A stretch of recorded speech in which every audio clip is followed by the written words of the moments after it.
Chuck. Hi, Chuck. Okay, yeah, all right. This is wonderful. Thanks so much, everybody. Welcome, welcome. Yeah, many thanks to you all for being here in celebration of When the Light of the World Was Subdued. Our songs came through. I'm Mike Wendt, the program director at Woodland Pattern Book Center here in Milwaukee. Before I turn things over to Kim Blazer, who's going to host, I have just a few things to say on behalf of Woodland Pattern. I'd like to begin by saying that we at Woodland Pattern acknowledge that in Milwaukee, we live and work on traditional Potawatomi, Ho-Chunk, and Menominee homelands along the southwest shores of Michigami, part of North America's largest system of freshwater lakes, where the Milwaukee, Menominee, and Kinnickinnic rivers meet, and the people of Wisconsin's sovereign Anishinaabe, Ho-Chunk, Menominee, Oneida, and Mohican nations remain present. We further acknowledge the grave evil colonialism introduced to these lands through genocide as well as slavery, but also via racist and xenophobic beliefs, laws, and practices that continue to inflict harm upon Black, Brown, and Indigenous lives. We honor those who have lived and do live now at these intersections of identity and experience, and are committed to the active dismantling of white supremacy. Yeah, this is really very exciting to celebrate this anthology and to welcome Gordon Henry, Roberta Hill, Cedar Saigo, and Tanaya Winder, along with Kimberly Blazer, who's going to host the reading this evening. The reading is presented in partnership with INNAPO, Indigenous Nations Poets. And I'm just going, here's a little more there. So there's a link to get a little more. And made possible also with generous support from the National Endowment for the Arts. A few more things that I'd be remiss not to mention. One, of course, is that the anthology is available through our online book center. So another link for you that will take you right to the anthology, but of course worth noting that we also have books by individual readers as well. So I hope you'll visit the online book center in lieu of the physical book center for now, and peruse we have upcoming events I want to mention. Basically, there's one I want to mention, which is our 27th annual Poetry Marathon and Benefit, which is happening at the end of this month. So it'll be 2 days, January 30th and 31st, typically an in-person event, a community fundraiser that usually happens, of course, on site. Virtual this year, so the January 30th and 31st, running from 10 a.m. to 10 p.m. each day. It'll feature hundreds of readers throughout that time, reading both individuals who sort of signed up of their own volition, and then those who were invited through curated blocks, including, in fact, one block that is curated by INNAPO, which will be pretty fantastic. That in particular will be during the 3 to 4 p.m. hour on Sunday, January 31st. But in any case, I hope you're able to tune in for some or all of that. And I've also shared a link. I'm just throwing all the links at you, but that one, the most recent for the Poetry Marathon, so you can find out more information and take a look at the schedule. So I hope you're able to make it to that. And then finally, just want to say our events are presented on a give what you can basis. With this in mind, I'll say that if you're in a position to give, we'd be deeply grateful for your support of Woodland Pattern. We're a nonprofit organization, so individual contributions go quite a long way towards sustaining us and helping us to continue present programs such as this. So, but more than anything, thank you just for being here and for sharing this space, which is the most important form of support. So, and then just a couple really quick logistical notes. One is that we would love to see you if you're interested in having your video on, but please make sure your audio is muted. That there will be time for questions and conversation after. So we'll sort of segue into that time, but just if you want to think about things you might like to ask or hear more about. And then finally, that this event is recorded. So just so you know that and can act accordingly. Okay, I'm very happy now to turn things over to Kimberly Blazer, who's going to be host for this evening. It's a poet, professor, founder of INNAPO, and a longtime friend of ours at Woodland Pattern. So Kim, many thanks for being here. Great, thanks, Michael. Bonjour, everyone. Welcome and hello. Kim Blazer, Indigenous Kaz, Anishinaabe Kwe Indao, Gawababi Boni Kag, Indon Chaba. I'm Kim Blazer. I'm an Anishinaabe from the White Earth Nation, and I'm a professor at UW-Milwaukee, an MFA faculty member at the Institute of American Indian Arts, past Wisconsin Poet Laureate, as Mike said, and founding director of INNAPO, Indigenous Nations Poets. But most importantly tonight, I'm one of the community, this wonderful community of Native writers who worked with Joy Harjo, Leanne Howe, and Jennifer Foerster as contributing editors or regional advisors to put together When the Light of the World Was Subdued. Our songs came through a Norton anthology of Native Nations poetry. And I'm delighted to be able to host this reading for the amazing, the ever amazing Woodland Pattern Book Center. And if you're ever in Milwaukee, when this all opens up, please let us know, come by, and we'll hang out together there. And Mike kindly put up the link where you can pay what you can, but also remember they're sending books out. So you're very welcome to order When the Light of the World Was Subdued or any of the readers' books, and they will get them to you. So don't be shy about that. And so I'm also, of course, really pleased to have a chance to hear these four amazing Native writers read tonight: Gordon Henry, Roberta Hill, Cedar Saigo, and Tanaya Winder. So I want to say just a couple things about When the Light of the World Was Subdued, in case you haven't yet seen the anthology. So image-wise, here it is, beautiful cover. It has 161 poets who represent 90 different tribal nations. The volume is arranged around regions, recognizing the importance of place to Indigenous peoples, and it gathers the work of tribal poets and songmakers across generations, from 1678, the earliest piece is represented, to works that are from writers who had their first book out a year and a half ago. Some of the early work has been translated from Native languages and oral performances, and some of it might be, what do I want to say, performance poetry. So you'll see a great variety in the anthology. And more than any work that I've been a part of, it was collaborative. So Joy Harjo invited an amazing group of poets to work together and build the content and the approach. And these were poets from different Indigenous nations, different geographical regions, backgrounds, ages, and even poetic aesthetics. And we met virtually for more than a year. I think it might have been closer to 2 years. We met in person once at AWP, and then we met for several days of intense work in Santa Fe, where one morning when we arrived, if you remember, Roberta, Joy had made us biscuits for breakfast. So this is the kind of, wonderful atmosphere that she created. And we had a lot of really serious discussions and debates. We also had laugh fests. We hit the archives looking for older work. And I just believe that this collaborative experience expanded our community. I know I connected with many people I hadn't known before.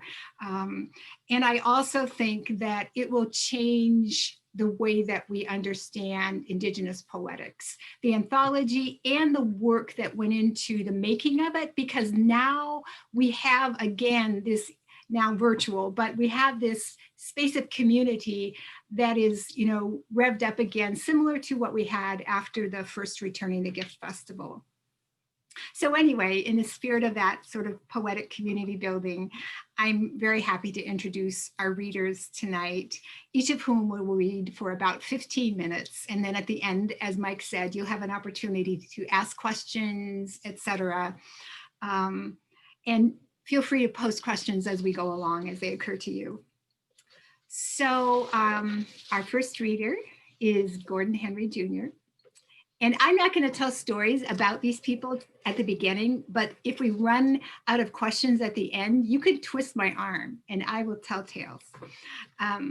So Gordon Henry is an Anishinaabe poet and novelist enrolled at the best reservation in the country, White Earth. His books include the poetry collection, The Failure of Certain Charms, and the novel, The Light People, which received the American Book Award. He co-edited a collection of essays on American Indian literature entitled Stories Through Theory, Theory Through Stories. He's a professor of literature and creative writing at Michigan State University, where he also serves as the senior editor for their for their American Indian Studies series. And he recently served as the Gordon Russell visiting professor at Dartmouth College. Please welcome Gordon Henry. Can everyone hear me okay, I hope? Yes? Good. Well, we have 15 minutes. I'm going to read 2 poems from the anthology and then 2 poems from a book I've just finished called Spirit Matters, Letters to the Dead, Distant, the Yet to Be. And so for the anthology, I have a longer piece in there, but it might take up the whole 15 minutes. So I'll read 2 shorter pieces. When names escaped us, the boy painted himself white and ran into the darkness. We let the words, he may be dead, bury him, bury him. We took his clothes to the rummage sale in the basement of the mission. We put his photographs and drawings in a bird cage and covered it with a star quilt. For 4 nights, voices carried clear to the river. After winter, so many storms moved in. Strangers came among us. They danced. They shoveled in the shadows of trees. Then somehow we all felt, all of us were of this one boy. As with most of the poems in here, the things that I've written that are in the book have been around for a while. And it's always interesting to see what anthologists select when they choose your poems. This next poem I'm going to read was actually selected by, I think, one of the grad students that helped Joy get this kicked off. She was doing this anthology through her graduate class, I think at the University of Tennessee at one time, and he chose this. I forget the young man's name, so I apologize to him. And before I go further, I just also want to say thanks to Mike and Woodland Patterns and my poet relatives here. It's always an honor to read with these native poets, Roberta and Kim and Cedar and Tanaya. We read together a few months ago, and it's just a joy and pleasure to hear everyone. So this poem is November Becomes the Sky with Suppers for the Dead. I'm standing outside in Minnesota, ghost wind recalling names in winter mist. The road smells of dogs 2 days dead. White photographers talk in the house of mainstream media. I can't articulate the agony of Eagle Singer's children to them.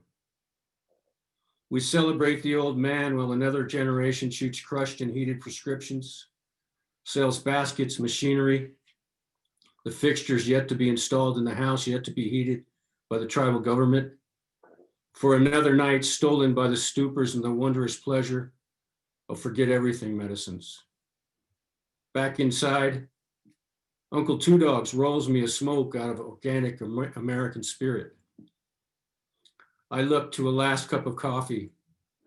The way home fills with snow, our tracks, human and machine. So those are 2 from the anthologies. There's a longer piece, Sleeping in Rain, that I haven't read for years. I'm not even sure I could get through it and read it again. But I'm going to read a few poems from this other collection I'm talking about. And part of the book has to do with this character, Chiabus, and letters that Chiabus writes to different people. And Chiabus is at the river, kind of looking across the river all the time. So it says, Chiabus at the river. Dear Crow Woman, you could have told me how I was near dead. Horses, sun beaten, earth's shadows on the horizon. You could have said I looked different without sun in a room where we hung our heads. You could have told me I could not return to once again the never told beginning of how we speak when even we aren't listening. You could have reminded me of the ghost-lit bodies inhabiting my sleepwalker passing from bed to fixtures, murmuring in walls behind crooked mirrors. The last wall marked by stain running into the window deep into some August hour, so late the gap into my next awakening closes, as if there were never eyes for seeing, above the branch blow of arms of barren hardwood of a road. What lies beyond starlight spaces of night so long, such as this, you could have told me.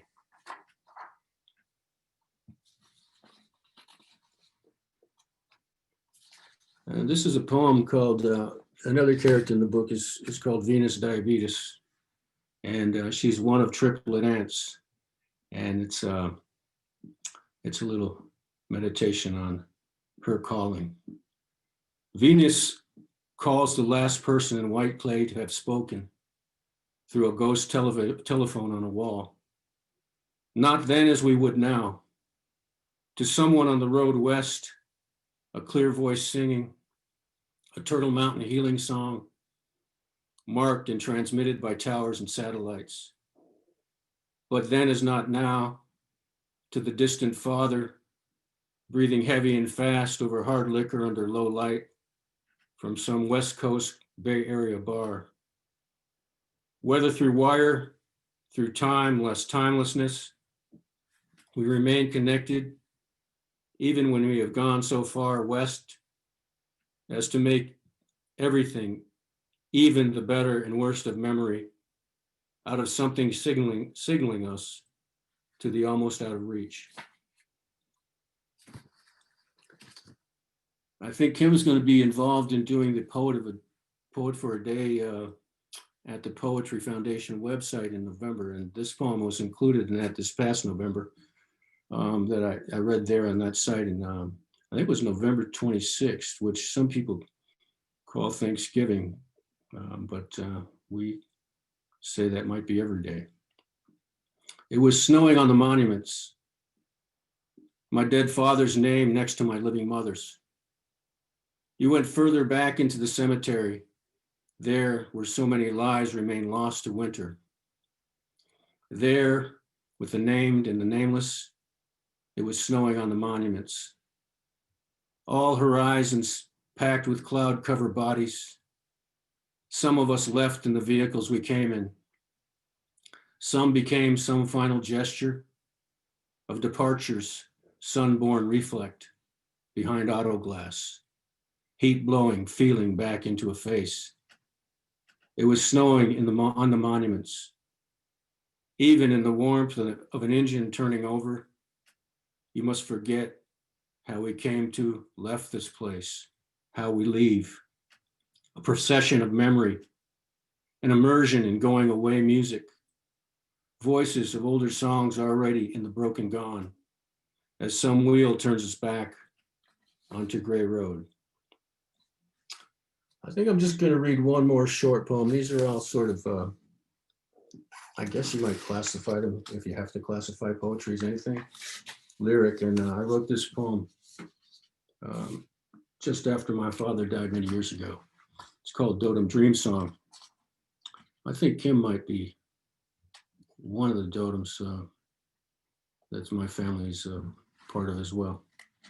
Dotem Dream Song, and I'll close with this poem and turn it over to someone else. I appreciate the opportunity to read.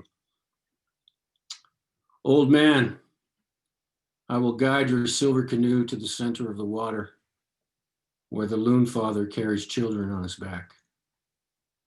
If I am quiet, I will arrive as a call from another shore to draw close enough to see your fantastic eyes, seeing me drifting alone. Again, Gimig Wechiwigu, Gomejion, Ugishigud.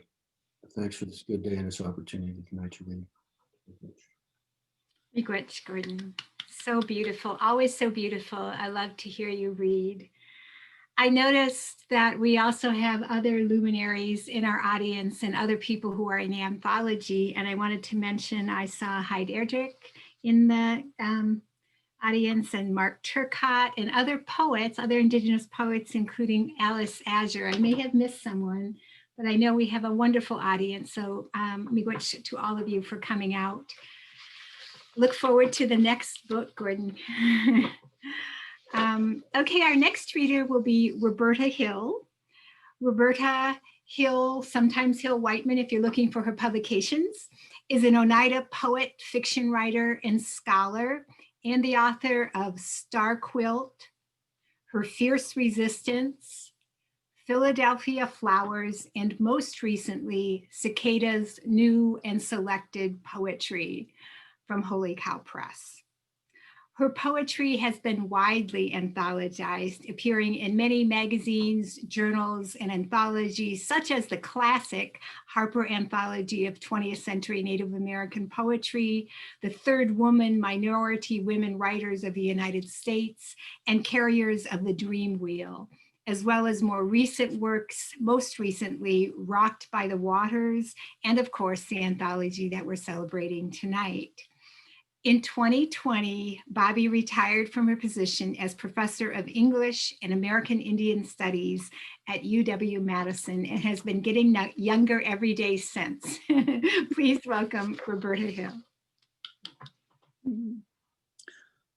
Well, I'm very grateful and thankful for being included in the reading, and to thank Woodland Pattern and Kim and all of the readers that are here with me, and to the audience as well. And I'm going to read 4 poems from the anthology, 2 of my own and 2 of other poets. I asked Michael about this and he said, we're celebrating it. So there's some amazing poems in this collection. And it's one that I would like people to really think about using and reading and enjoying for many years. And then if there is time, I'll read a more recent poem if we have time. So the first poem that's in the anthology is quite an older poem written much when I was much younger and living in Montana. But it was at a period of time among Native people in the 70s when there was a lot of talk about prophecy. And my uncle, Norbert Hill Sr., was not just a politician, but he was also rather much of a mystic who liked to help teach me about his method for prophesying and getting in touch with ancestors. So I wrote this poem in thinking about some of those prophecies, which in some ways predicted some of the things that are happening now. And so I thought I should read this poem. It's called Dream of Rebirth. We stand on the edge of wounds, hugging canned meat, waiting for owls to come grind night smell in our ears. Over fields, darkness has been rumbling. Crows gather. Our luxuries are hatred, grief. Worn out hands carry the pale remains of forgotten murders. If I could only lull or change this slow hunger, this midnight swollen 400 years. Groping within us are cries yet unheard. We are born with cobwebs in our mouths, bleeding with prophecies. Yet within this interior, a spirit kindles moonlight glittering deep into the sea. These seeds take root in the hush of dusk. Songs, a thin echo, heal the salted marsh and yield visions, untrembling in our grip. I dreamed an absolute silence, birds had fled. The sun, a meager hope, again was sacred. We need to be purified by fury. Once more, eagles will restore our prayers. We'll forget the strangeness of your pity. Some will anoint the graves with pollen. Some of us may wake unashamed. Some will rise that clear morning like the swallows. And then the next poem that I will read comes from a moment when I was living in Minneapolis and St. Paul, attending graduate school there. And the St. Paul Council gathered a group of poets from various ethnicities to come and to gather and write about the rivers. And I feel very grateful that I had the opportunity in this experience to meet and work with Dr. Chris Mato Numpa, who was a Dakota teacher of language and a scholar, and who helped me think about what was happening years ago along the rivers there, where the Mississippi, meets the Minnesota River, and showed me various places and talked about various places. And so we would go and look at the rivers. And as a result of this, there's the lines from some of the poems are in a park in St. Paul on, I think it's on Allen Street, right near the building where people go to get help from the social service office. So some of the lines are on the river, on the bridges and places there. And so this is called These Rivers Remember. And I offer my apologies if I mispronounce any of the Dakota words. I do remember them, but I'm hoping I can speak them correctly. These rivers remember. In these rivers, on these lakes, Biddawakatawan saw the sky. North of here lies Bedote, the center of the earth. Through their songs, the wind held on to visions. We still help Earth walk her spiral way, feeling the flow of rivers and their memories of turning and change. Circle on circle supports us. Beneath the tarmac and steel in St. Paul, roots of the great wood are swelling with an energy no one dare betray. The white cliffs, Imenizaska, know the length of Gunji Sestina's tears. He believed that words spoken held truth and was driven into hunger. Beneath the cliffs, fireflies flickered through wide swaths of grass. Oaks grew on savannas, pleasant in the summer winds where deer remain unseen. These rivers remember their ancient names. Haha Wakpa, where people moved in harmony thousands of years before trade became more valuable than lives. In their songs, the wind held on to visions. Let's drop our burdens and rest. Let's recognize our need for awe. South of here, the rivers meet and mingle. Bridges and roads, highway signs, traffic ongoing. Sit where there's a center and a drum. Feel the confluence of energies enter our hearts, so their burning begins to matter. This is Makakokayakin, the center of the earth. So sometimes when a poem just gives you a great line like that, you think like, wow, wherever we go, we're the center of the earth. We're connected to the earth. We're still living and loving and sending energies of love and gratitude out to the world. Hopefully that's how we keep our hearts beating, I think. So I'm going to read two poems from two other poets, and I hope with their permission or apologies to them, but I love these two poems. Linda Knowles' poem, she is Maidu from California. And since I love fires and watching a fire, it's called Lesson in Fire. My father built a good fire.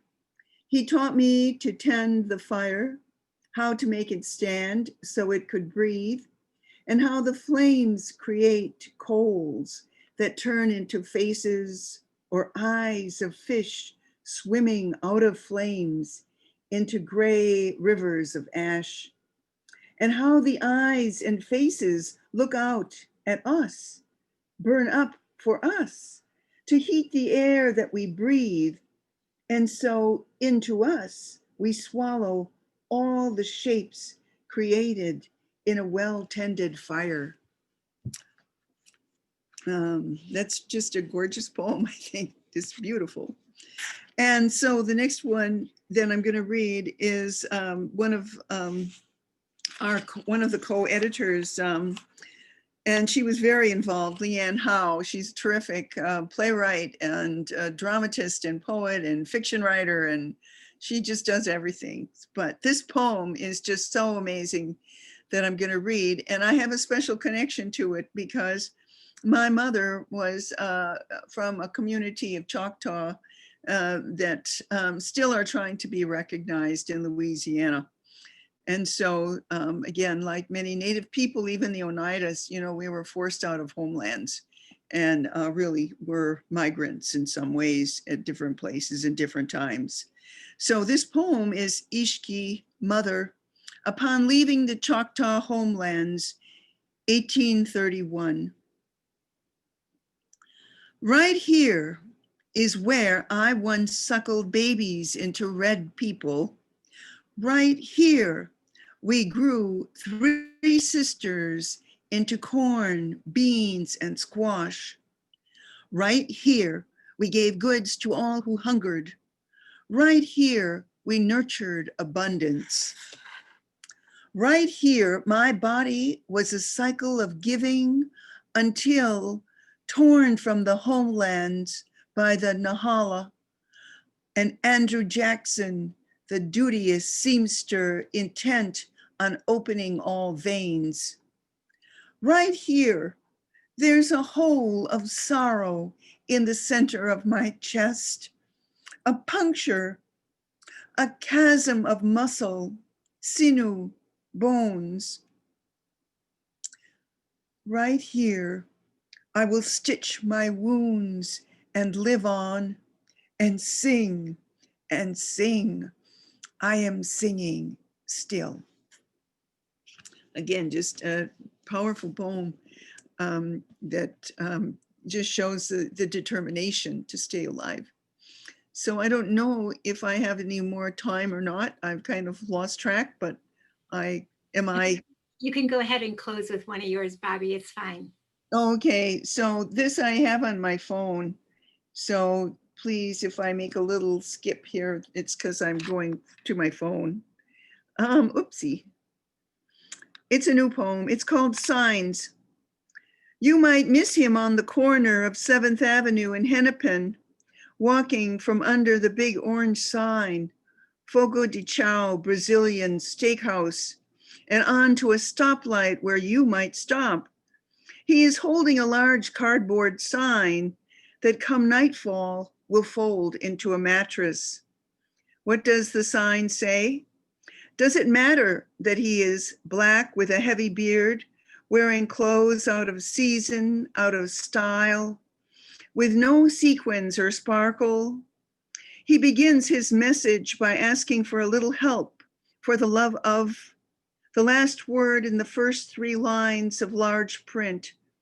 It must be large, so drivers and passengers can see it. Whoops. Just a minute.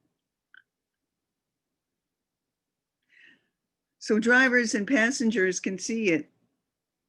I have to go back. Darn it.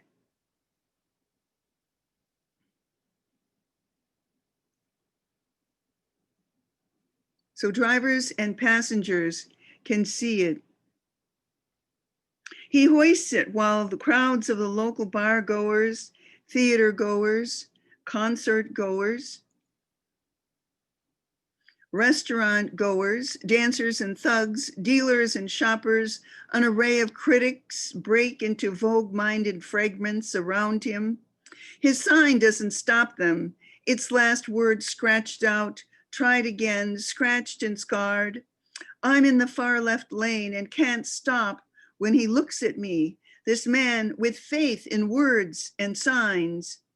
Fear and anguish suffuse his face, a burning torch, as he stands in the midst of people chatting about steak and salad, shrimp and barbecue.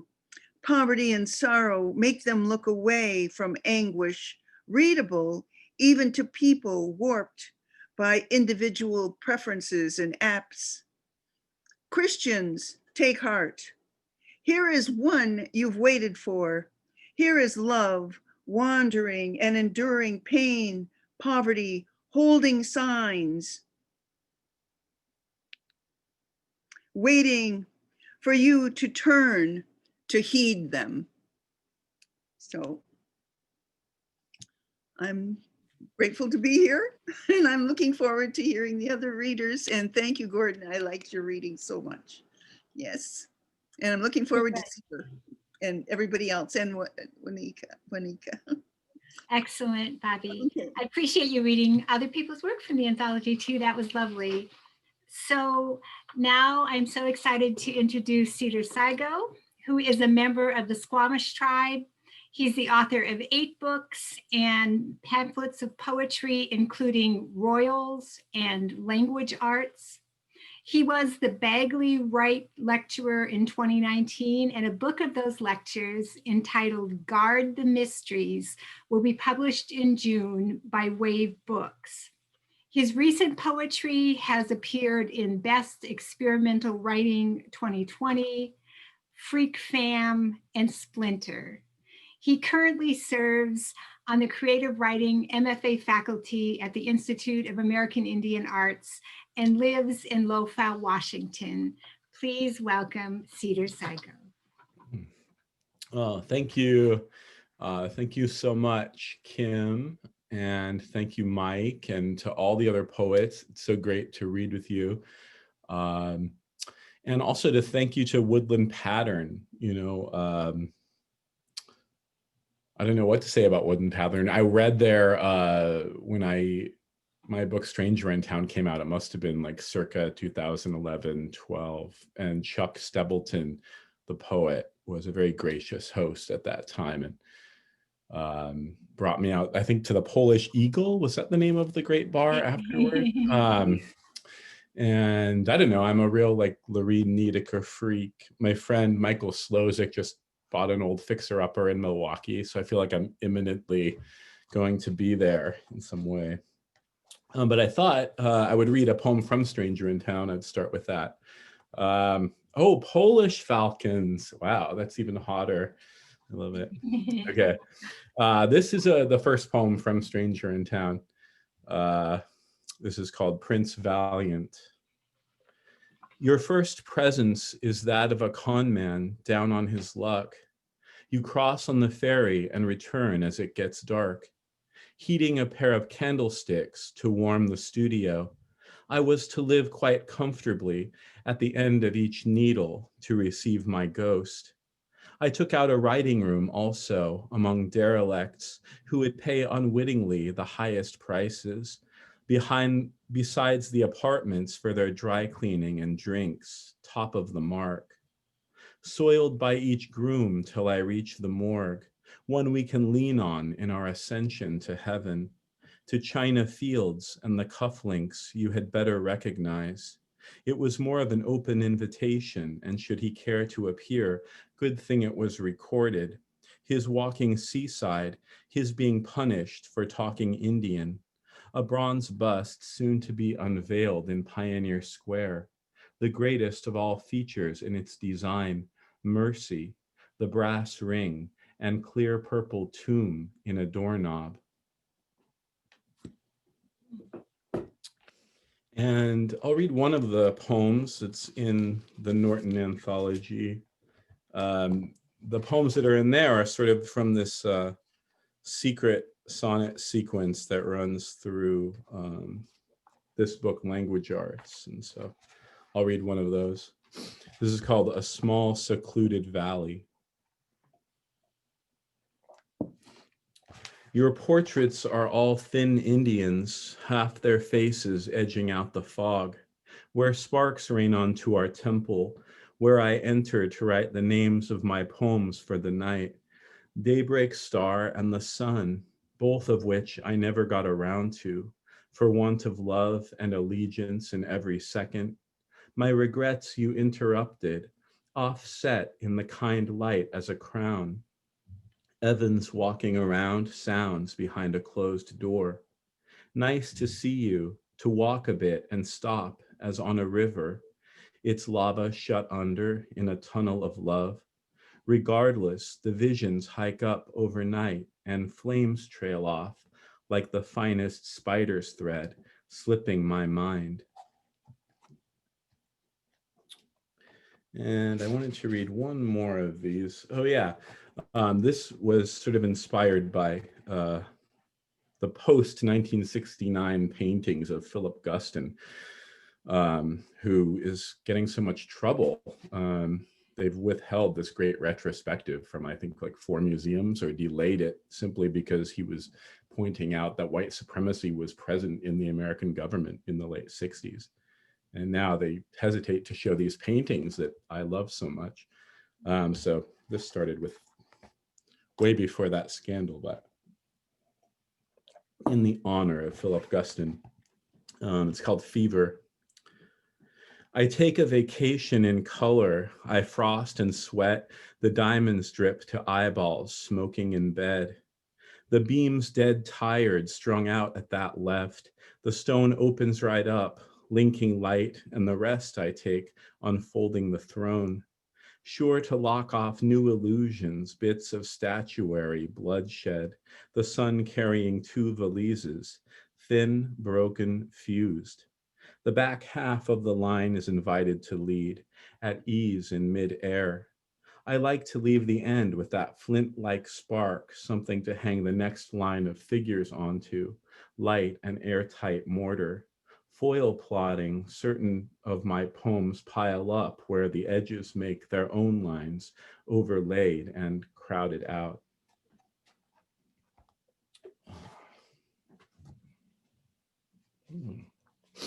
And I'll close with some newer things, 3 newer things.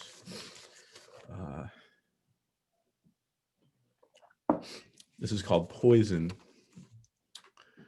Tending to the red thread thrown within the garden, I track its estrangement and cook down the spoils. Clip innocent roses from the tiny bronze bush. A lava-like fountain has lost its head, and the registration of the frame warps. My tones enraged dissonance, factoids deflation, the polar star with aluminum backing, blinding, sensational crowds.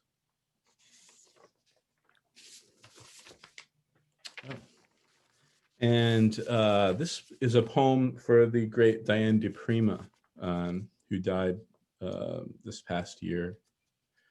It's called A Spiral and Star. Driftwood, bright white, turns the flame blue at its base. Diane's slight shake and dry mouth. I watched her turn young again, and then a bit drawn and whimsical as we became reacquainted.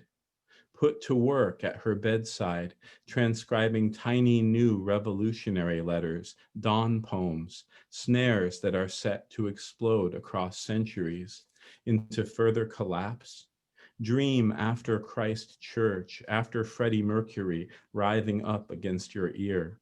Turn heretic and teach me the changes, elated, deep in dream, where I might find you, turning again, slender to the night.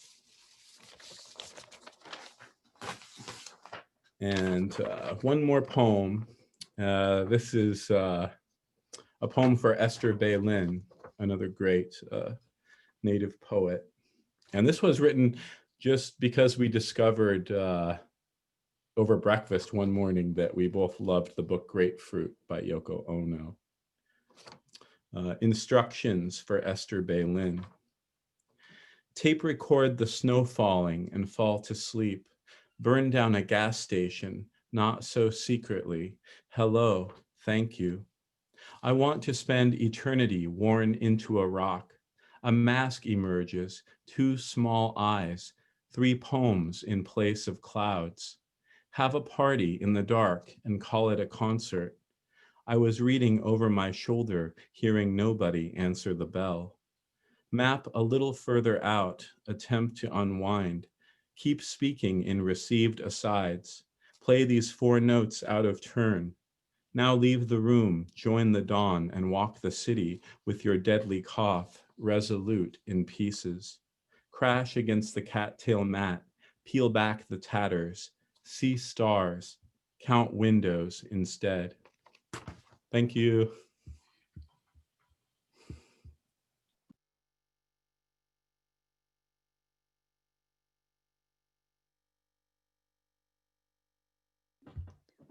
Oh, Kim, you're muted. Kim?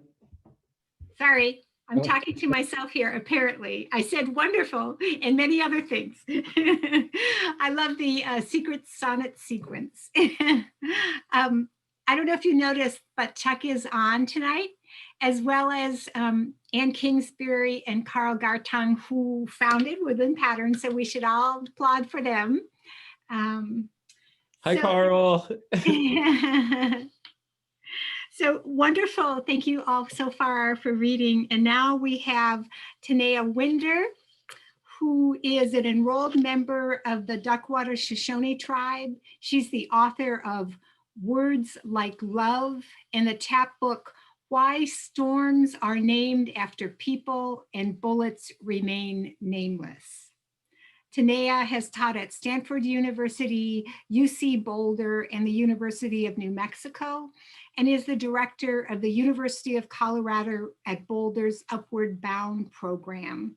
She is a co-founder of As Us, a space for women of the world, and Sing Our Rivers Red, which has this wonderful traveling ear exhibit to raise awareness about murdered and missing Indigenous women and girls. Please welcome Tanaya Winder. Good evening, everyone. Mike Nunania Tanaya Winder, Nunania Tumut Wachich Mamach. I just introduced myself in the Ute language. I'm also Southern Ute. I'm grateful to be here today with everybody. I'm always in awe just to share space with you all. And it's just even nicer now with the pandemic, just finding ways to connect and share poetry. I'm gonna open with a poem, one of my poems from the anthology. And I usually like to open all my readings with this poem because it's in honor of my grandma. And it's called Learning to Say I Love You. My favorite conversations are with my grandmother while she teaches me words in Indian as she says, I ask, how do you say, where did you go? And where are you going? Questions that layer my tongue in ash, reminding me of fire, the taste. Each time I speak, the slow burn of every loss I have witnessed cracks my lips. Go and going, axe singed into my bones, so I ask, teach me, I'm coming with you. So it sits rock heavy in my mouth, because my tongue is at war with history. Boarding school, kill the Indians, save the man. Acts of colonization, strain my pronunciation when I want to say, take me with you. It dissolves before I can stomach the sweetness of language, ours. I am losing. I am lost, lodged somewhere in my throat between decades of broken syllables. Teach me how to reach the ones who are born already running. Teach me how to talk to the ones who need it most. Dear universe, gift me words that linger, softly like dusk. There must be a phrase to contain wherever you go, whether or not you know where you've been or where you are going. So that's one of my favorite poems of mine because I don't know, I kind of feel like my mom always says words are like seeds, so you have to be careful of the words you say because you give life to it. And even the words you think, like you be careful, like don't say bad things about other people or about yourself. Don't think it because you put it out there, you give life to it. And for me, like that poem, you know, I knew one day my grandma would pass away. We actually lost her in October, so it's very, very sad. Still healing from that, but having been working with Native youth for 13 years now, you know, I do feel like that, like give me words like to the ones who need it most. And I feel like things like just line up once I kind of put that out there. So I'm kind of cautious even in my poems now. But and I just want to encourage everybody to keep supporting the anthology, buy it. If you teach, gift it to friends, encourage them because, and all of the people here who are, you know, editors, but also authors, like support them too. Others who are not in the reading, but are in the chat, you know, like Erdrich and others. Because, you know, that labor, it does help, you know, and like one example is recently I had an editor for an upcoming anthology with Simon and Schuster reach out to me, and she actually bought this anthology and she read one of my poems and like asked me if I would submit to another anthology she's doing. So all of this work, like it has ripple effects that, you know, people don't always see. So definitely keep supporting. And I wanted to like just do a special shout out to Hyde too, because just a lot of the opportunities and things she's included me on have just really like been major blessings. You know, I remember first meeting her at the Native Literature Conference and just being in awe of everybody and just seeing like all these different connections. So I'm going to read a poem that she published when she edited Poetry Magazine in 2018. And this one is called Love Lessons in a Time of Settler Colonialism. And it has the epigraph, I'm not murdered, I'm not missing, but parts of me have been disappeared by Leanne Simpson. And it comes from my experience doing writing workshops with Indigenous youth. So especially girls. And I always give the prompts, like, what if you could have any superhero power, what would it be? And this is the first time like all the girls put invisibility. They too know all too well that some cracks were built just for us to fall through. We live in a world that tries to steal spirits each day. They steal ours by taking us away. From industrial schools to forced assimilation, genocide means removal of those who birth nations. Our living threatens. Colonization has been choking us for generations. I tell my girls they are vessels of spirit, air to lungs expanding. This world cannot breathe without us. There are days I wish I didn't have to teach these lessons, but as an Indigenous woman, silence is deadening. There is danger in being seen. Our bodies are targets marked for violence. We carry the earth's screams, me too, inside us. A howling wind, our mothers and their mothers swallowed these bullets long ago. The voices ricochet. I wish I was invisible. I wish I was invisible. I wish echoes in my eardrums. We all know what it's like to live in fear. Colonialism's bullet sits cocked, waiting behind a finger on trigger. We breathe and speak and sing for survival. We carve out in lines. We write, I know joy, I know pain, I know love, I know love, I know lessons we've carried throughout time. Should I go missing? Don't stop searching. Drag every river until it turns red and the waters of our names stretch a flood so wide it catches everything. And we find each other, whole and sacred, alive and breathing and breathing and breathing. And again, like just the importance of these, you know, anthologies or issues curated by Indigenous people, buy them and support them, because I think it further shows, like, from their capitalism, colonialism view, that, like, yes, our voices matter, and like they need to be here, and it does really get out there. Because of that issue, that poetry magazine issue, actually had an agent reach out to me and ask, have you ever considered writing a novel in verse? Like, I want to work with you. And I know that's not a common, like, way it happens. Like, it doesn't happen that way, but because these spaces are created and they have that magic, I believe, like, that goes into it. So I'm just really grateful for all those experiences. I'm going to read two more. One is from my next book, or I guess these are both from my next book, called When Stars Fall from the Sky. So if you know that oldies song that, like, baby, I'm yours when the stars fall from the sky. But I love oldies and Motown and stuff. So this, that's where I got the title for my book, When Stars Fall from the Sky. Say we begin in surrender, spiraling through loss, still sleeping in our bones. I once heard a creation story about coyote falling from the blanket of the sky, unable to keep pace, keep time. Why did we grow up learning to wish on anything that falls? Say it is possible to invite our demons to dinner. Ask if they prefer to pray before or after we eat. We feast, pull up a seat next to our wounds, listen to them fight over who came first, as if a rupture decides how it wants to break, as if a scar decides how it wants to come undone. At the dinner table, your belly swells with rage, as if to say healing is pain demanding a seat at the table, as if to remind you you cannot forgive your ghosts until after you stop grieving them. Tell me it's possible to drink in constellations, savoring each star east to west. Tell me when the stars fall from the sky, we're still able to find our way back home. And I wrote that. That's inspired, like, when I lost my friend to suicide many years ago. That's what my therapist said. It was like, you got to invite your demons to dinner and have them sit down for tea. And at the time I was thinking, this guy's crazy. But then when I got older and I started healing, it's like, that makes perfect sense. And then, now with loss and just everything that's happened, just with the pandemic and losing my grandma, like, it does feel like all the stars have fallen from the sky. Like, it does feel like the world has shifted, like, not the same person. And this last poem I'll share also comes from that collection. And it's really new. It's long.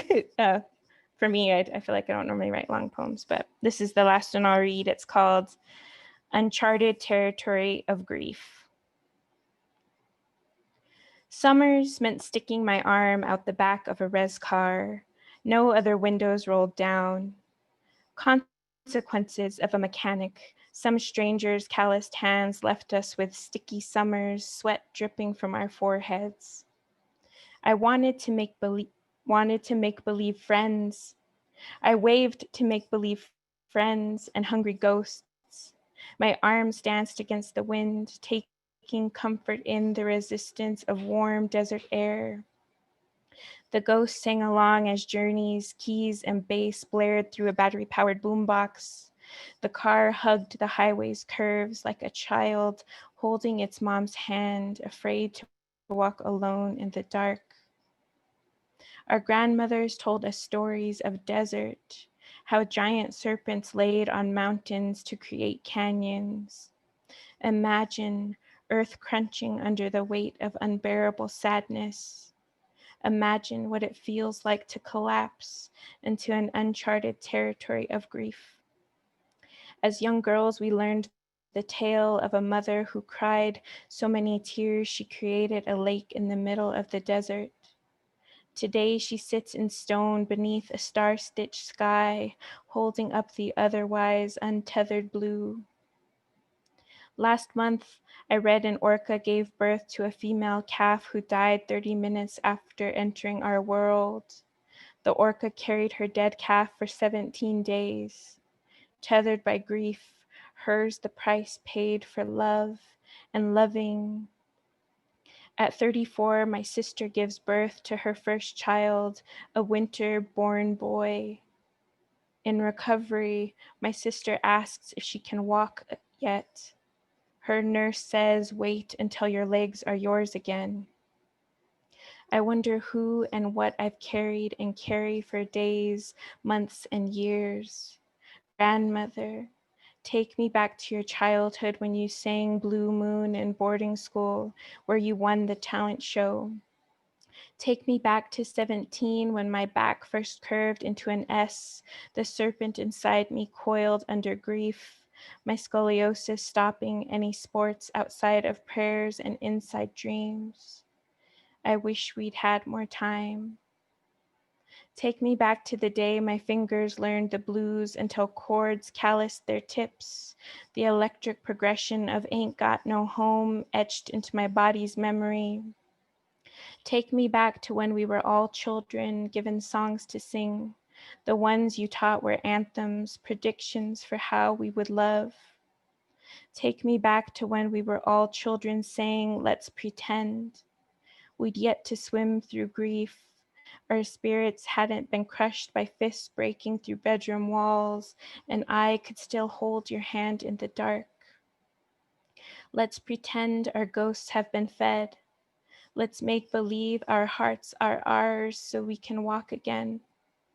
Reverse the journey, play back the boom box, rewind the cassette tape to our favorite part where we all sing along to the na-na-na-nas until my lungs can remember what it's like to breathe in a world where you are still here and I am still waving at ghosts through the back window singing, now it's your turn, girl, to cry. Thank you. Thank you so much, Tanaya. It's just very moving. Miigwech to all the poets. It was really, really lovely. I appreciate the variety of your work, and I'm moved by so much in what you've read. I think now we have a great opportunity to have some questions.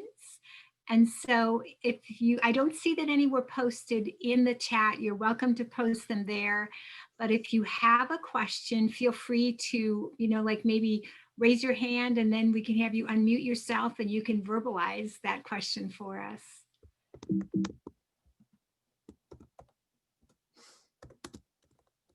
I know there are two screens. Help me, Mike, see if I'm missing anybody.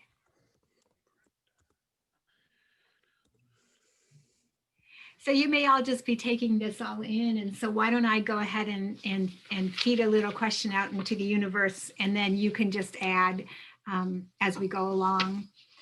So of course, this anthology, why not this anthology 10 years ago? What, why does it take so long for Indigenous writers to be recognized? And what does the future look like?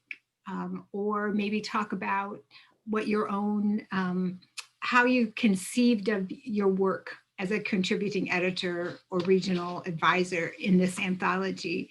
Just talk a little bit about your vision for what this anthology does, why we need it, and also what does our future look like? Anybody?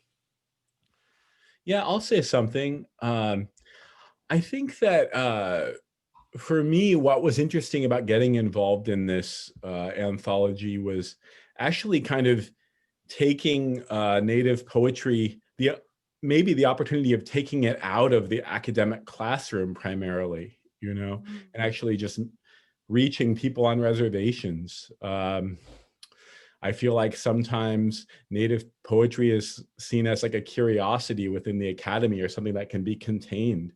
And it really, a lot of Native people are interested in poetry and they're not necessarily paying for MFA programs. And we have our own relationship to poetry that is not dictated by the academy.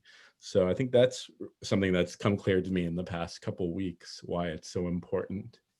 And that speaks to Hyde's comment too about so many styles being at play, and not just different styles, like me relating my style to Gordon's, for example. There seems to be kind of an urban mysticism there. And so, non-Native writers might be discovering poets within this anthology, and so am I. and I'm an editor in this anthology. So I think we're always learning and adding to the cosmos of Native poetry, regardless of who we are or how new we are to the material.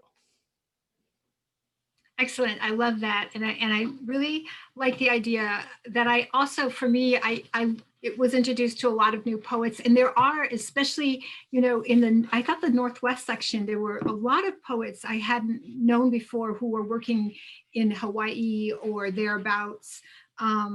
And the other thing that you said is that, the way that our poetry interconnects, I think that's a really interesting thing, that we talk to one another in poetry as well as, other ways. And I love to see that happen in this anthology and even in this reading. So yeah.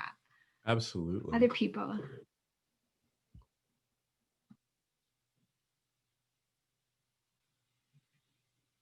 Other people want to jump in on that? I just want to say, I, like the others, like you and others, like Cedar and has said too, I was just amazed at the amount of poems and poetry and collections that are coming out, the new poets that are coming out, younger poets, and the interest in poetry. It just really is quite like a dream come true, because we really were not part of the academic world really before 1970s. And most poets at that time were, Yale graduates with PhDs in literature.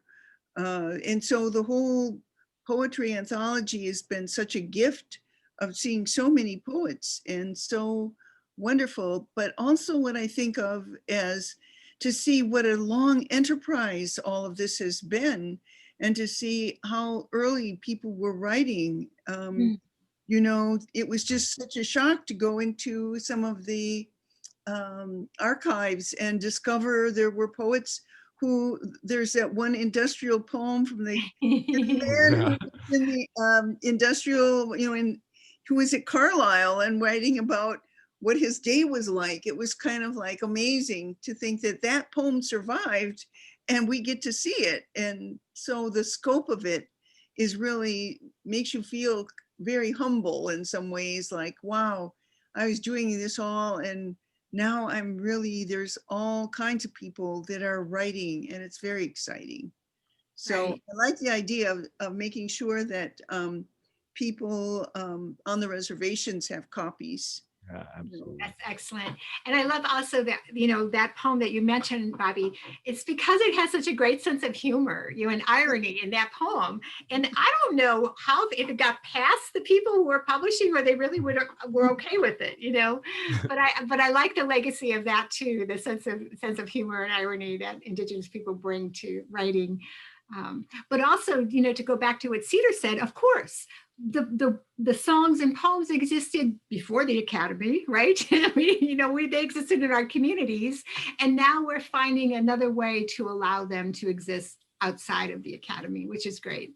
Mm-hmm. Yeah, and I would also add that, I think that Joy and her laureateship, and also they mentioned Hyde, New Poets of Native Nations, and even Hyde's editing of one issue of Poetry Magazine that Tanaya kind of mentioned. Just those opportunities, the opportunities are so few and far between to reach a large audience. That's also become very clear to me. So thank you to Hyde and Joy. And I just think it's a perfect moment and we've taken advantage of it. Mm-hmm.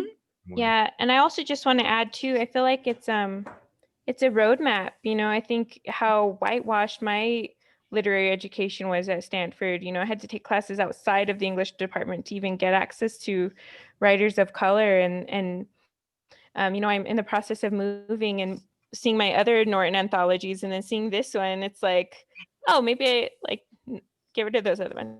No, but it's just, it's just nice to have a roadmap. And for those younger poets who can't afford MFA programs or don't go, it just shows them what's possible. And it makes you feel like you're contributing to a larger collective, a larger thread. And the whole process, it just has felt so, and I know this word gets used a lot, but it just feels so sacred to me, to be in that space, reading all of these different voices and getting to help put together something that's going to last and hopefully inspire other people too. And just seeing all those different voices and people and poets I didn't know about, it's just, like Roberta was saying, like, it's just so humbling, and it's just such a wonderful gift. I'm excited for it to continue making its way out in the world.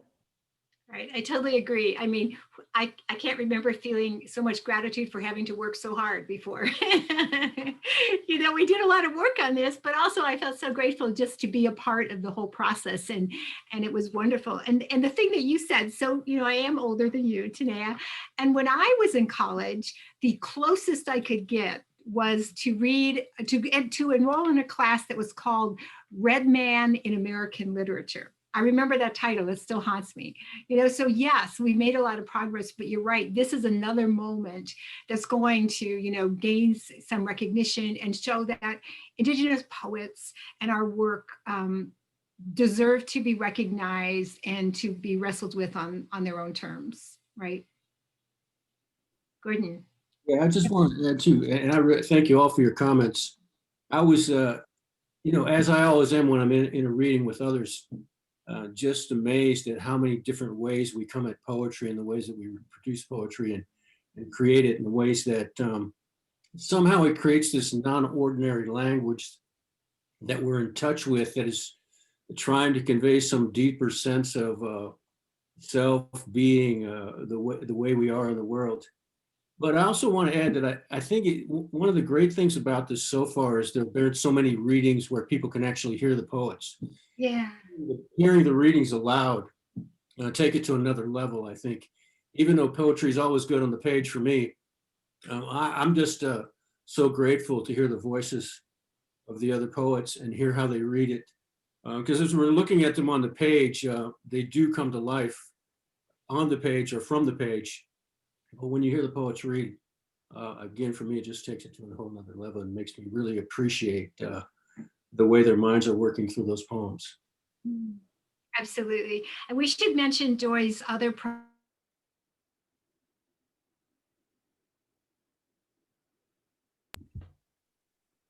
Uh-oh, Kim. What's up, Kim? Uh-oh, I think Kim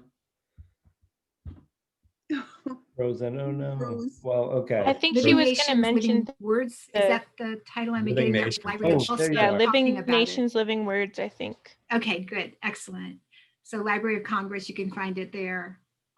Do we have questions from those people who attended? Anybody?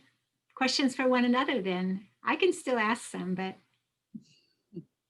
anything you all want to talk about? So interesting. Let me just go to the other screen to see if anyone's. I would love to ask a question generally. I know it's like one of these like stupid questions, like one of these like basic questions, but I really find these questions to be kind of, so how do you write a poem?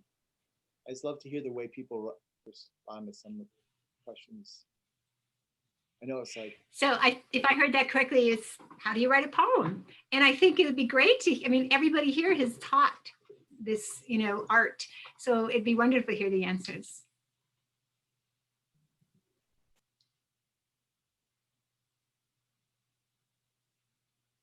Okay, I'll start. I'm going to just warm things up and you can jump in. So I always think of poetry as an act of attention, so that you look closely at something, look deeper, and try to unmask it and also to you know, allow some play in the language, so that the language also works to, you know, kind of, it breaks open the surface of things is what I think.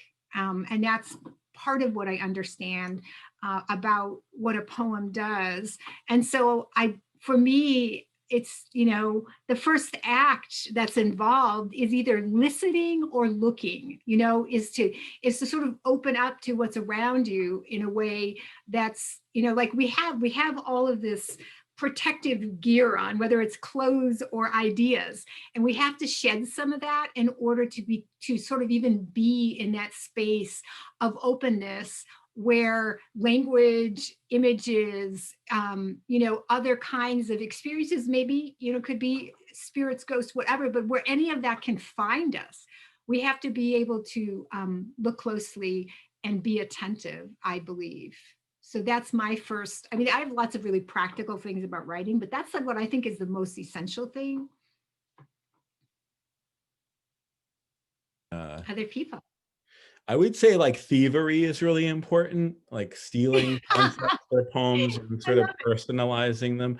For instance, like Kim and I taught recently at IAIA together, very recently, and she wrote a poem called The Dead Letter Office, which was such a great image that, and the way Kim dealt with it was great. And then I thought, wow, well, what do I think of? What image do I make from that, The Dead Letter Office, you know? And so now I feel like, you know, now I am going to write my own version of that. So again, just sort of like, maybe I see something different than what Kim sees, but that would be interesting to take the same prompt and see how it kind of warps to your own voice, to the musicality of your own phrase, or, you know, the trauma, or, you know, the gifts of your own life. You have to take on that registration, whatever it is for you. So that's exciting to me. Plus, with writing, what I really like is just changing the time signature. You know, when you're in writing poetry, you're just in the different, you encounter time in a different way. You expand it, you contract it. I mean,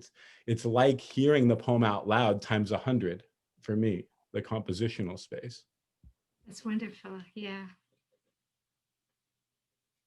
Other people. What do you tell your students? Oh, you're muted, Roberta. You're muted, Bobby. Unmute it. Okay. There you go. We often get this question about how do you write a poem? And what I think is, if you recall the love of language that you had when you were in like 7, 8 years old, 9 years old, and a word could send you into gales of laughter or horrify you or embarrass you, it's that sense of language and the power of language that I think helps us to write poems. And like both Cedar and Kim have said, finding that place where an image really affects you and beginning there, trying to capture it. But at the same time, what will happen, hopefully, is that you'll start to feel the complexity of our emotional lives. You know, even if we love people, we also find them a bit troubling and have maybe undercurrents of problems that we feel about them.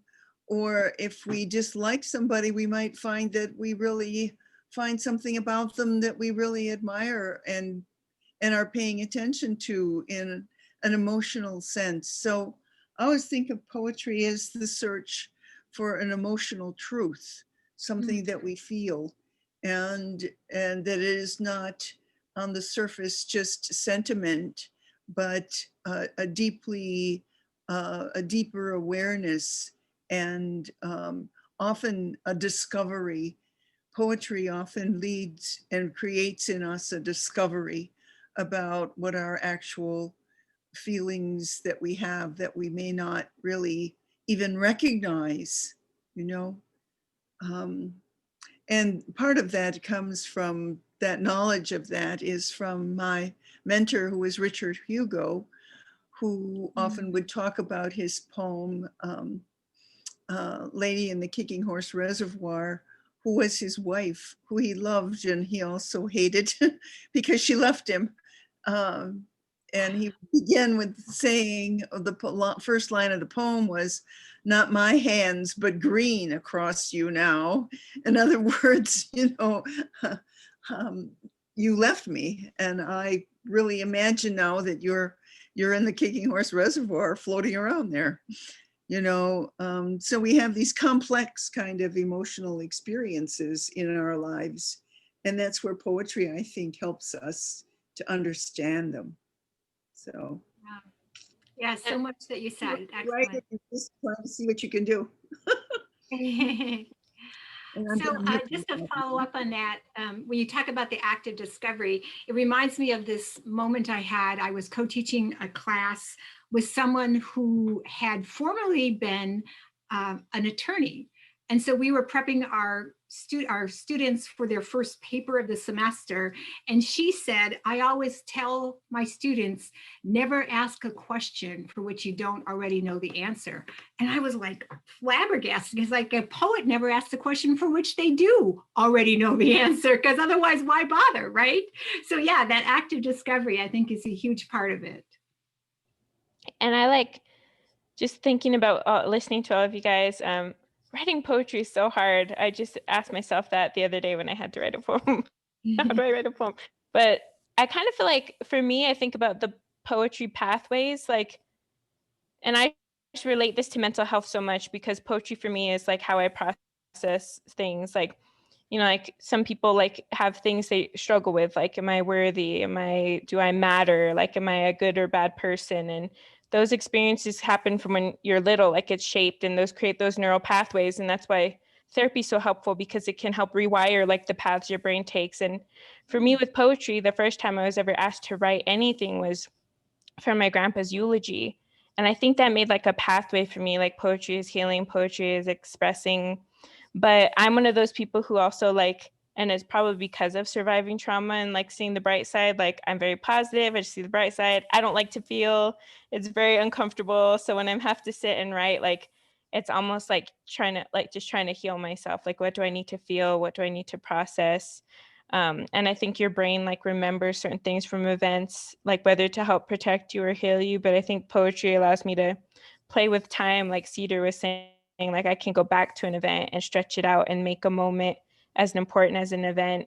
And I like to time travel like that. Just for me, it's about healing and just thinking like, what do I need to pay attention to today? But I haven't written in a long time, but just doing some of those things, like tips, like Cedar is saying, one of the people I'm working with, she was just like, read someone else if you're inspired, try to mimic that, or listen to music. What does that inspire? So I have like a whole writing playlist I just play to get into the zone, and that like usually just pulls stuff out of me. But for me, again, it is spiritual. I try to pray before I write. I try to smudge, like to just empty myself of all those things that I'm carrying, and just try to make myself like a vessel to see what comes through. Excellent. Wonderful. Yeah, so many good things. Gordon, do you have something to tell us? Yeah, I suppose it's really hard to know after hearing all those wonderful things being said. I mean, in a lot of ways, Tanaya's right. It's hard to write a poem. In some ways, you kind of have to forget how to write a poem sometimes in order to write a poem. But I'm also one who likes to think about the remainders of memory, and how they might lead us to certain kinds of sound senses, phrasal kinds of things. Sometimes a poem writes itself, writes you through you somehow. I don't know how that happens all the time, but it seems to work that way. But I also agree with you. It's a meditative process. You start reflecting on things. You see what kind of phrases come up. You let the language go. You let the sound of language go as you're writing it. There are different ways. There are no secrets, though. For me, though, everything's sort of steeped in a fusing and diffusing from memory, and the way that memory can turn us back to those deeper emotions and things that we've been struggling with or playing with. I think there's also a playful side to poetry. Sometimes we just feel like fooling around and doing some goofy things with words, and that for me also works at times. And I encourage people, to read and try to pick up the rhythm of what they're reading, and then just play with words in their conversations with others. I try to get my students involved in just some what people might think useless activities, like a punning contest. And you'd be surprised at how many people are so standoffish about trying to make puns, and so we had this like big tournament during basketball season of punning contests, just a little play of words, just be playful with it sometimes. But for me, of late, it's really sort of steeped in memory and sort of try to piece together things that you want to hold on to sometimes. Excellent. I love all of that, especially the play. Yeah, so we had one question, I think, in our chat. And let me see if I can find that. So Diane asks, any thoughts on B. William Bearhart and his loss? So, of course, many of us knew Brian Bearhart and were heartbroken at his death this year. I have, I think so much about, I always said that he was like one of my cousins from home, he's like, he had that gentle playfulness and we were always end up laughing. Bobby and I were up north with him. Was that a year and a half ago or so? And it was, Louise Erdrich, hi Erdrich, Bobby, Brian, and maybe somebody else, I don't remember, but it was just, it's like hanging out with your favorite cousin. And yet there was always this sort of beauty and amazing energy of his poems, the unexpected. I was honored to read Heavy-Headed Sunflower recently for a program that we did for Tippett Rise Art Center and the Adrian Brinkerhoff Foundation, Poetry Foundation. And I always find something new in his poems. So I feel like it's a huge, huge loss. And I think we will remain heartbroken, but I also feel like that poetry is a gift that he's given us. And it's always going to continue to open more and more every time we look at it. So I don't know what other people might want to say.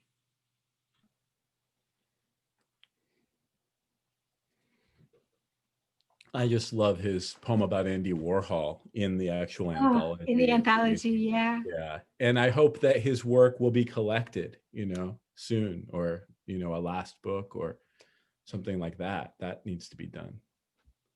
That would be right. Yeah. So how are we doing, Mike? Should we have one more question or one more poem to close out? That sounds great. Yeah. Either or, if there is another question, that's great. A poem would be wonderful.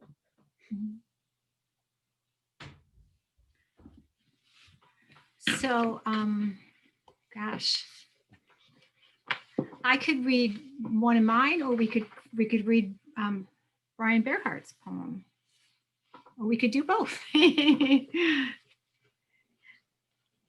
Does anyone have? It looks like something else might have come in. What's up there? Oh, someone says both.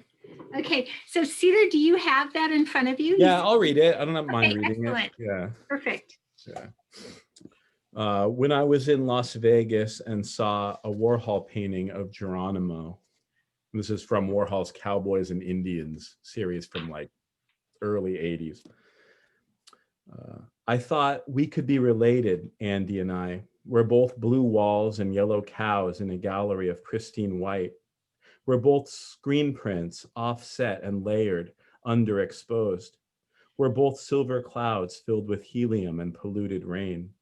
We're both white and blonde and scared of hospitals, only I'm not really any of those things. And then I thought we could be related, Geronimo and I. We're both code names for assassinations. We're both first names you yell when you jump from a plane. We're both gamblers and dead and neon acrylic brush strokes on a screen printed image. Only I'm more like a neon beer sign sputtering in a tavern window, burned out, broke, a heart with arrhythmic beats. So amazing, both the images and the sentiment. So I have 3 poems in here. I think I'll read the oldest one. You are all reading some of your older poems, which might be the one that's most likely to close us out. I just want to say miigwech again to all of you for being here. It was an honor to read with you. It's always great to see you and to be in your presence. Also, I extend gratitude again to Woodland Pattern for hosting us, and to all of you who came out tonight. It's been wonderful to have you here. So I'm going to then close with this poem, which is entitled Apprentice to Justice, and I send it out to all of you who have worked tirelessly for justice. Apprentice to Justice. The weight of ashes from burned out camps, lodges smolder in fire, animal hides wither, their mythic images shrinking, pulling in on themselves, all incinerated fragments of breath, bone, and basket rest heavy, sink deep like wintering frogs, and no dust bowl wind can lift this history of loss. Now fertilized by generations, ashes upon ashes, this old earth erupts. Medicine voices rise like mists, white buffalo memories, teeth marks on birch bark, forgotten forms tremble into wholeness. And the gray, weathered stumps, trees and treaties cut down, trampled for wealth, flat potlatch plateaus of ghost forests raked by bears, soften, rot inward until tiny arrows of green sprout, rise erect, root fed from each crumbling center. Some will never laugh as easily, will hide knives silver as fish in their boots, hoard names as if they could be stolen as easily as land, will paper their walls with maps and broken promises, scar their flesh with this badge heavy as ashes. And this is a poem for those apprenticed from birth. In the womb of your mother nation, heartbeats sound like drums, drums like thunder, thunder like 12,000 walking, then 10,000, then 8, walking away from stolen homes, from burned out camps, from relatives fallen as they walked, then crawled, then fell. This is the woodpecker's sound of an old retreat. It becomes an echo, an accounting to be reconciled. This is the sound of trees falling in the woods when they are heard, of red nations falling when they are remembered. This is the sound we hear when fist meets flesh, when bullets pop against chests, when memories rattle hollow in stomachs. And we turn this sound over and over again until it becomes fertile ground from which we will build new nations upon the ashes of our ancestors, until it becomes the rattle of a new revolution, these fingers drumming on keys. Miigwech, everyone. Gikuwabamin. Thank you so much. So say Kim and to everyone, Gordon, Roberta, Cedar, and Tanaya. Beautiful. I do want to share one more time, please. Pick up this anthology, because as you now are aware, if you weren't before, it's amazing. So so wonderful stuff. This is just truly beautiful, and I can't thank you all enough. So good night, all. Thank you. Bye. Good work, everyone. Take care. Yeah, take care.